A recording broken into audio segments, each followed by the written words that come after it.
Once was a swagman camped by a billabong under the shade of a coolabah tree. As he sat, as he watched and waited while his billy boiled, who'll come a waltzing Matilda with me. Good evening, ladies and gentlemen. This is Arnis Luks at the Crossroads. Council's at the Crossroads this evening, and we're fortunate enough to have the former mayor with us as guest. Welcome, Ken Grundy from Narracourt. Thank you, Arnie. No worries. Now, local government is such a vital area of engagement with the community, and in fact it's the first tier of a form of government. It's not actually government, because the local government is actually an outworking of the state governments. It's under the acts, the state acts that are actually passed by the state government, and so that puts them in a position of how they actually have to work, and so representation is at the local level is a vital part of our understanding of responsible government in a free society. And I'm just going to open the floor up to Ken and let him give us his opening salvos on this very important subject. Ken. Thank you, Arnie. Yeah, you just mentioned the phrase responsible government, and I think this is a very important one, and we could call it accountable government if you like. And I'm going to generalise at the start about any form of government, but I'm coming back to talk about local government in particular. So when I talk about accountable government, this refers both to the voter and to the representative. So let's look firstly at the representative. And I see his responsibility includes the seeking of the wishes of the voters. That's part of the task before him. And then he's to analyse those wishes and take action to achieve what he considers most of the people want. We acknowledge here that he might get a diversity of wishes from the electors, but he can't actually provide everything. He has to decipher which is the most important, which is the most desired. And the other responsibility that the representative has is to report back to the voters during his term in office. He can report on the achievements that he's already gained, or if he's been unsuccessful in his attempts to do certain things, well then I think it's only fair that he report those failures as well. People need to know what the representative is doing. Now we look now at the other side of the equation, and that's the voter's role. The voter is really meant to advise his representative as to what his desires are. It's pretty hard to expect the representative to be doing all the things that you think he ought to be doing if you haven't told him. He's not a mind reader. The voter needs to also accept that his vote will help determine what may or may not happen in his electorate. There could be several issues going on at election time. Let's just, for example, say that there's an element in the community that would like to see the council build a new swimming pool. And that no doubt there's division in the community. Some people want it, some think it's too costly or too elaborate. So for that reason, when you vote for that candidate, the one who's going to promote what you want, well then that's your responsibility. You should feel that you have been part of that decision making. Can I just jump in on this, Ken? Sorry for the echo. With the representative and the engagement with the individual, with the voter and the representative, and voting for a particular representative who's done the right thing and at least presented a package of this is what I stand for. In my view, that's only the day one of the engagement, if you like. And if anyone is an aspiring candidate, then I think that day one for them is the day they put their hand up as an aspiring candidate. And it's the engagement that we've got to consider that is an ongoing engagement, not just a day at the poll. So yes, back to Ken. Thank you, Ken. I agree wholeheartedly. So the other thing the voter has to accept, that he has to accept a role in funding the construction of these facilities. Let's go back to the swimming pool if he's in favour of it. If he votes for a candidate that's wanting to construct the swimming pool, well then the voter that's cast that vote in that light, he needs to accept responsibility for funding the construction and the maintenance of those facilities. And then the other thing he has to do is to liaise with his fellow voters, and this can be just casually or more formally in the form of a ratepayers association and that sort of thing.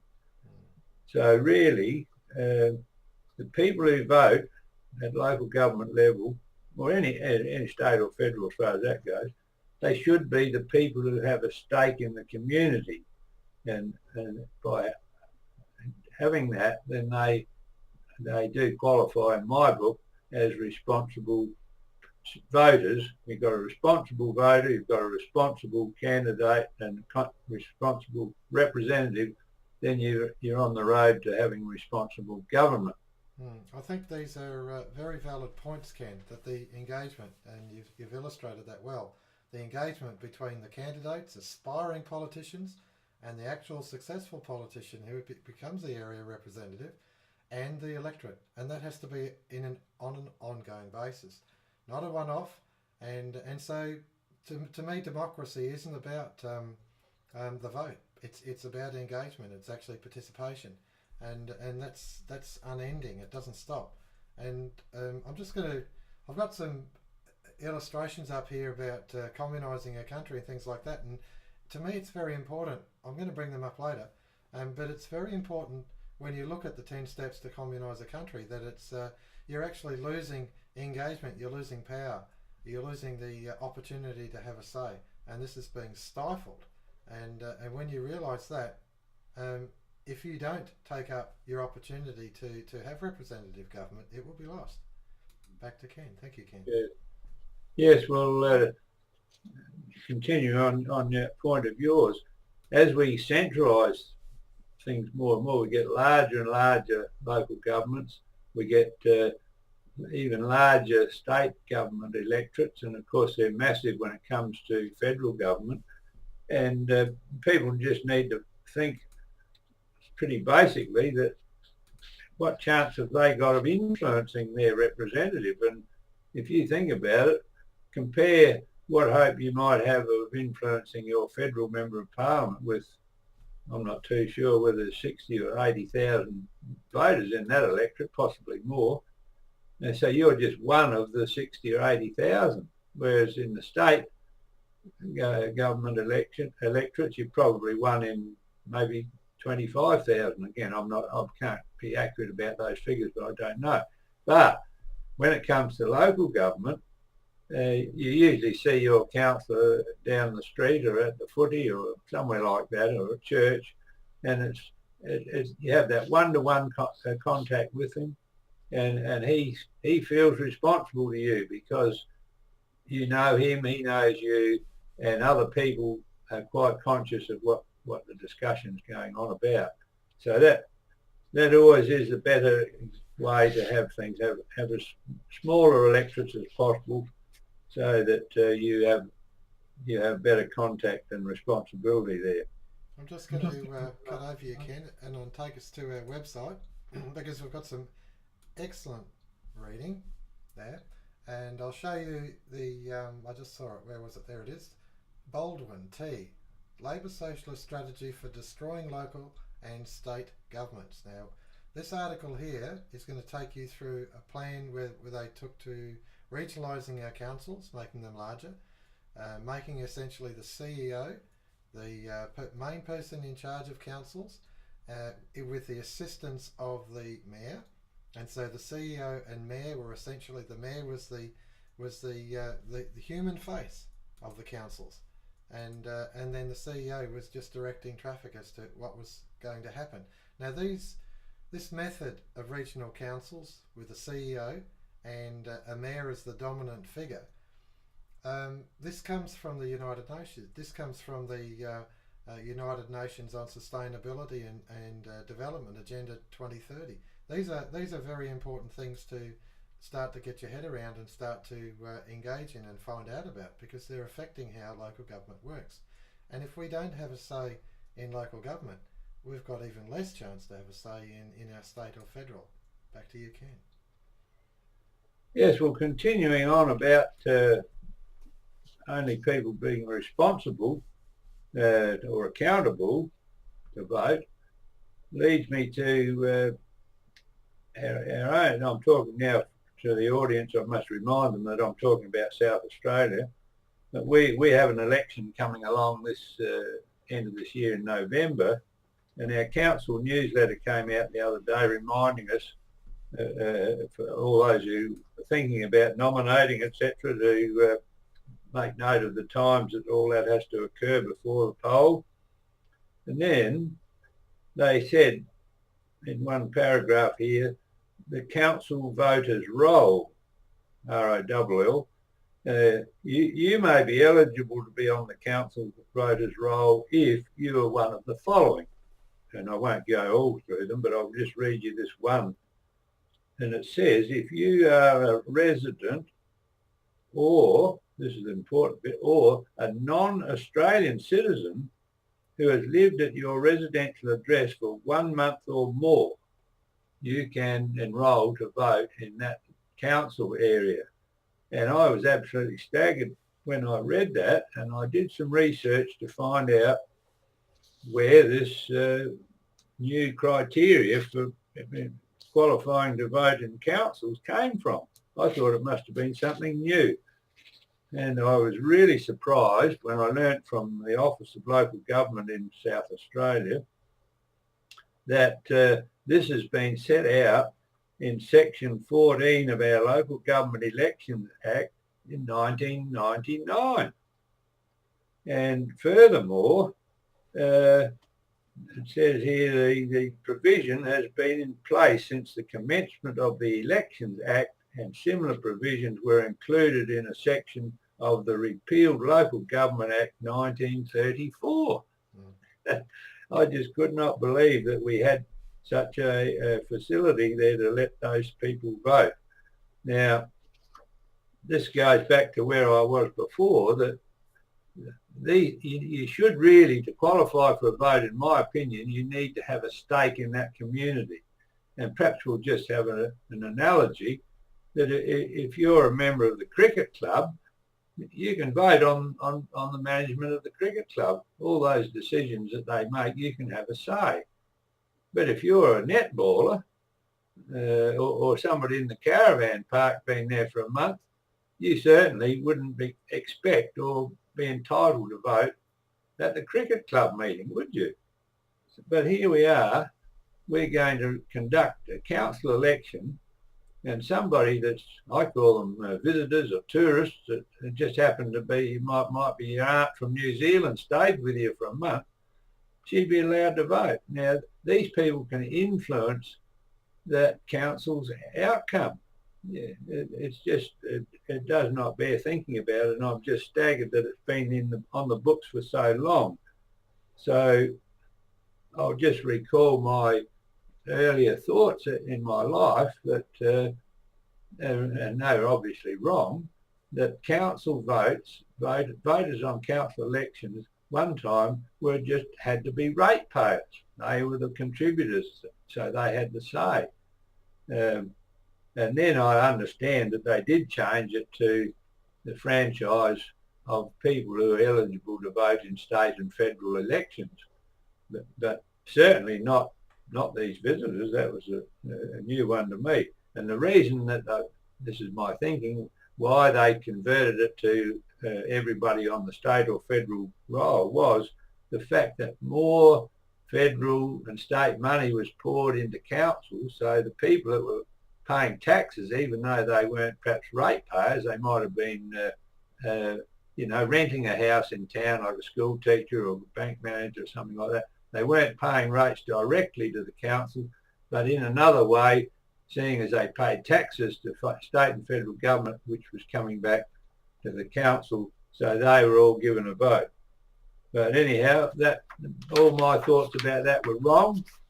And as far as I'm concerned, this letting people after residency for 1 month have a vote on council, it doesn't apply to any other level of government.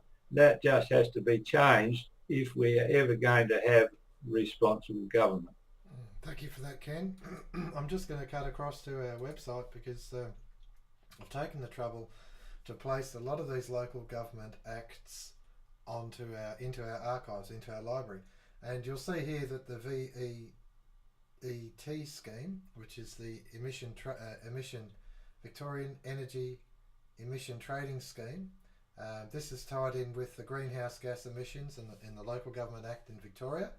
And I made a point of writing to my state representative and asked him if there was anything afoot. I haven't heard back from him yet, but in regard to local government elections, this 1999 South Australia Act, the Elections Act is there, and the enrolment form is there, and I'm pretty sure on that enrolment form were the dates for this year for the candidates for and that type of thing, and the closing of polls and the acceptance and all that sort of stuff. So this area is in the ALOR library, and I've built that up so that it's readily available. You don't have to do a search, but if you are inclined to do a search and have a look at the documents, you can certainly go ahead and go to the original source, which I think is very important. As far as the people being eligible to vote, I agree with you, Ken. Actually, I find that disturbing, but I mean, there's so much that is disturbing that's been going on, and it's been going on for a long time.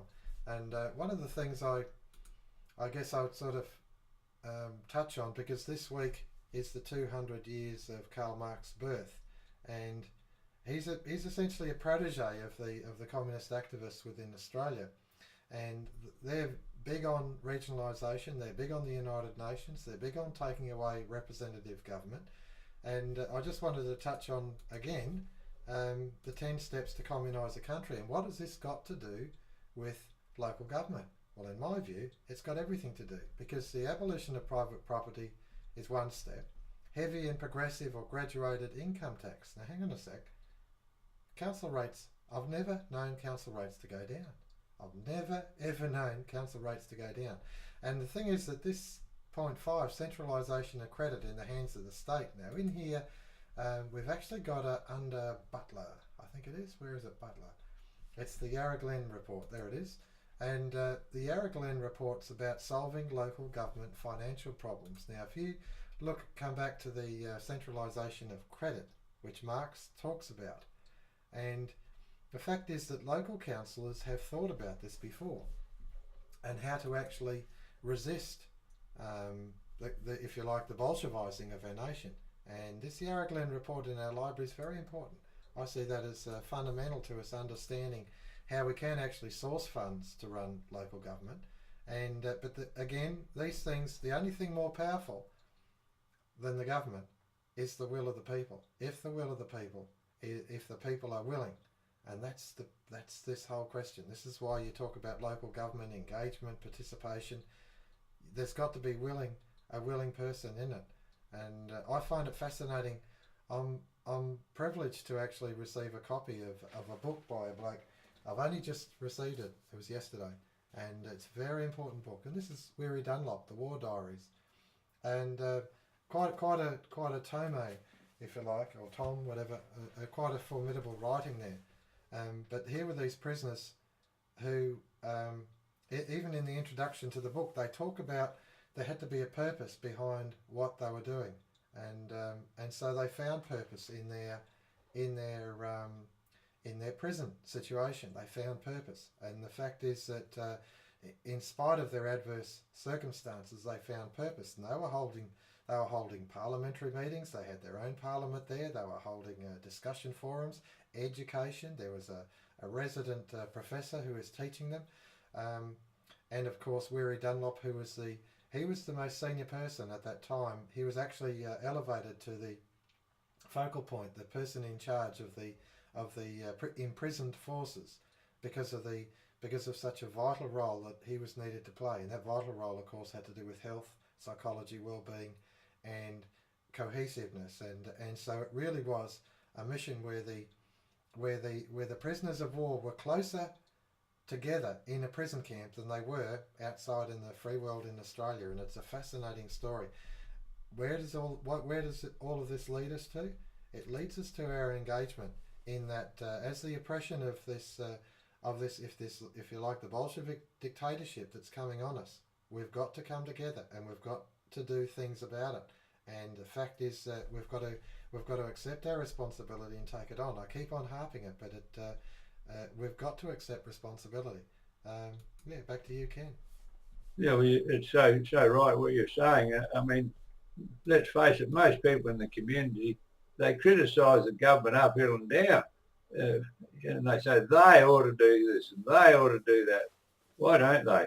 But the people themselves, they just have not got that sense of accountability that they are a valuable person in that electorate, and if they speak up and get their friends to speak up and possibly change their vote and that sort of thing, we might get somewhere. Exactly right. That's exactly right, Ken. It always comes back to the individual choosing to do something about it. And I keep saying it. I mean, this very forum, what we're doing here, what we're attempting to do is beat the drum. If you've ever been to a place called Birdsville around the about first weekend in September, you'll have the Birdsville races there, and there's a bloke there called Dan Brophy in his boxing tent. And I've been there a couple of times and loved it, and it certainly is an outback. It's an outback adventure and a half. But the point is that Brophy bangs the drum, and he draws the crowd, and he keeps on banging and keeps on banging until the crowd comes. And that's what we're doing here. We'll keep on harping on these things. Now, I'm going to just touch on where you might find an understanding of what is freedom, because it's not easy to understand what it is. You think, oh, it's your right to just be an anarchist, and it's not. There's actually areas of responsibility, and the thing is that these responsibilities comes in the area of engagement. On our library, on our front page, you've got the New Times survey, and this particular New Times is for the month of April, and on page 5, it's got here Douglas Social Credit, the policy of freedom. The policy of freedom. And what it does is, one point unites us under our Constitution and Crown. The next point is about the systematic elimination of laws and bureaucratic controls. The third point, drastic and progressive reduction of debt and taxation. I mean, come on. That in itself is the undoing of communism there, just in those 3 points.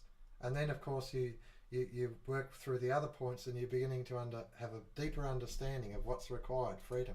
What is freedom about? Well, I'm telling you that those blokes in the prisons, in the Burma Railway and things like that, they know what freedom is, because it's something that they did not have, and that's why it's so vital that we consider it.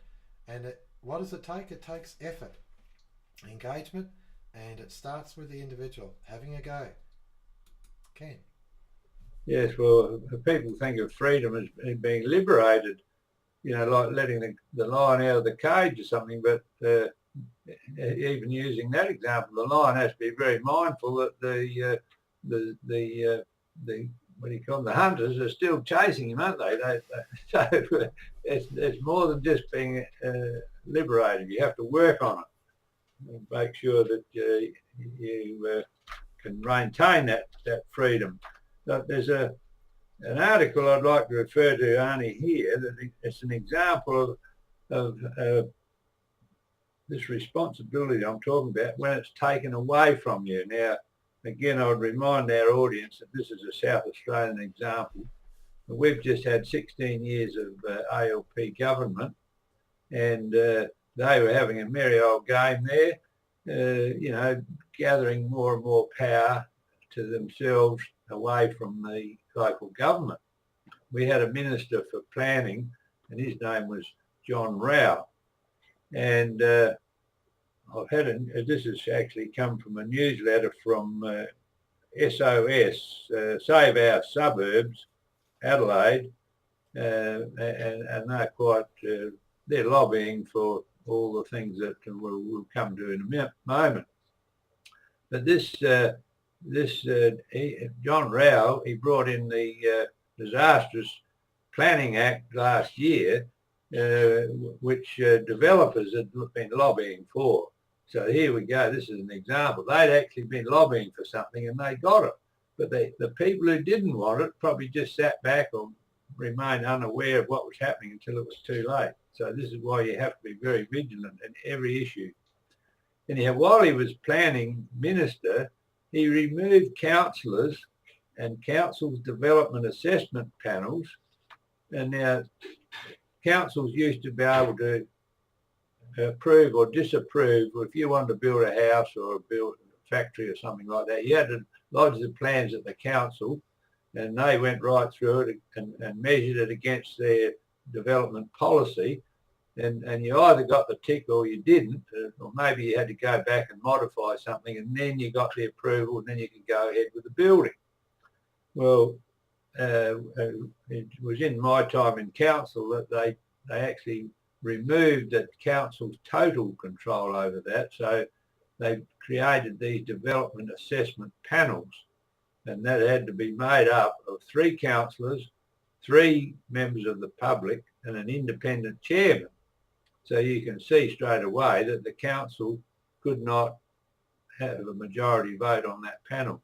So anyhow, he took that even away from them for developments over $3 million or for 4 stories high. So here the control then went to the state government. And who was going to decide there? Well, they ruled that it had a hand-picked, unelected state bureaucrats. They made that decision behind closed doors. So, and the residents' rights for new developments, rezoning major parts of the suburbs, and that was absolutely lost. You know, if they were going to build a 5-story place and shade you out of your home, you had every right beforehand to complain and seek some new planning there, to revision of the plan. Anyhow, they took that away. Until you actually see these points written down, you don't realise how far they have gone. So then they told us that the planning rules were going to be simplified, and there was a design code which the developers no doubt are going to love. But the newsletter says you're able to drive a truck through the rules, and residents only enjoy a small measure of protection from the gung-ho development. Then, under the new Act, the privatisation of development assessment was introduced. And this allowed private individuals to assess development applications on planning grounds. It was like a leap into the unknown. No longer would developers have to front up to council planners to have their proposals scrutinised. All you needed to do was go and find a helpful developer. He'd draw up your plans and take it around to his mate and get it approved. So it was absolutely terrible, and our new government here, after the ALP government was defeated after 16 years, they've got a lot of work to do to repeal some of these really, they were just power-hungry people that took everything away from councils. You said earlier, Arnie, the will of the people, and I can guarantee that all that stuff I've just mentioned to you does not fit with the will of the people, and the people feel that they've been left out, which probably leads me to a point that we might solve some of these problems if we could adopt the Swiss system of citizens-initiated referenda. Thank you for that. That really pulls the representatives into gear, because they know damn well that if they make the wrong decisions, a referendum will be triggered and they will be embarrassed. So having that always in the back of their mind, they tend to be pass legislation that is more in tune with the people. Yeah, no, thank you for that, Ken. I'd like to just highlight to our viewers that under this in this New Times survey, the Douglas Social Credit, the Policy of Freedom, if you look at point E, E for Edward, Echo, more effective control of Parliament by the electorate in all matters of policy. And in my view, that fits the criteria. The Citizens' Initiative referenda and recall, that fits it right down to the wire.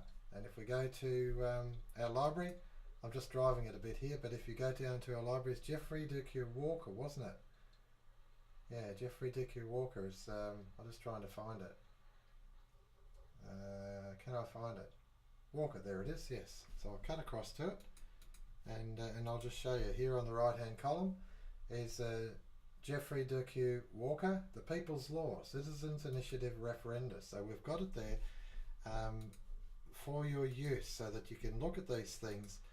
The Professor Walker took great pains, and there's actually a video we've got on our channel about Citizens' Initiative referenda, and I'll just drive us back there because it's worth having a look. We've done a lot of work for you, and under the videos, if you go to videos, and just down here, I'll move my way down until I find him. There he is there, The People's Law, Geoffrey Dickie Walker. So we've got a video there, 1 hour 22 minutes of him on our website. Douglas Social Credit, the Policy of Freedom, and that's where it is. So you go to ALOR and you have a look around, and then go and have a look at our website, and you'll certainly see there's some excellent material that assists you in understanding these things. But in the end, understanding isn't enough. You've actually got to become active. Ken? I don't have a lot more to say, except local government gives us the best chance to have some influence, because again, in South Australia, I realise we might be on our own here, that we don't have party political people in our local councils.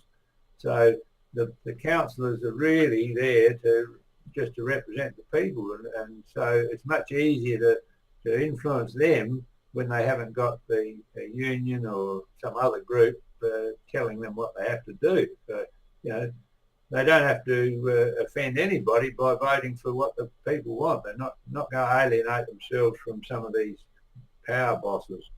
So local government is fertile ground. As you said at the opening, it's not really a separate government, but they do make decisions about local things as an arm of state government. And I think we can concentrate on that. If we can get a couple of wins there, well, then people get the concept, and they can take those same policies forward into the practices, rather into federal and state scenes. That's right. I'm just reminded of a bloke called Ted Mack from North Sydney, and he was the mayor of North Sydney, and he was holding referenda all the time. He believed in referenda, Citizens' Initiative referenda, and so that council, as a mayor, he stayed in there as long as he wanted. The people loved him because he was engaging with the people, and they were responding back to him. He trusted them and their opinions over and above like party politics and backdoor deals and all the sorts of things that just they don't stand the pub test. You've heard the saying, the pub test, and they don't stand the pub test. We can look on things and we can say, how confident are we that the Minister for Planning, South Australian Government, and then there are developers who are pursuing it, lobbyists pursuing it, does that stand the pub test, or are there vested interests, and have things changed hand? Is it money, or is it agreements, or is it favours, or is it just that this is the only way to keep the economy going? And if it is the only way to keep the economy going, then we've got to look at the money system. These are big questions, and there's no short answer. So I'd like to thank Ken for coming in tonight. I appreciate his contribution. I think he's done a good job. Thanks, Ken. Yeah, I might just make one point as we close off, that when you mention a referendum, the possibility, people throw their arms up and say, oh, they're so costly. Imagine having them all the time. But I come back to the point I tried to make earlier, that just having that tool there actually means they hardly have any referendum, because the threat of it keeps the representatives on their toes. Thank you, Ken. That's exactly right. And the thing is that if you've got the right systems in place, And it is systems, that's what we're looking at. If you've got the right systems in place, you can actually control your politician. The Greeks used to have an axe above the entrance to the town hall, and that's how they controlled their representatives, under the threat that you either represent us or you get the chop. And that's where the word the chop comes from. So we need to relearn those lessons. This is Arnie Luks at the Crossroads. I hope you've enjoyed this evening's broadcast. Once was a swagman camped by a billabong under the shade of a coolabah tree. As he sat, as he watched and waited while his billy boiled, who'll come a waltzing Matilda with me.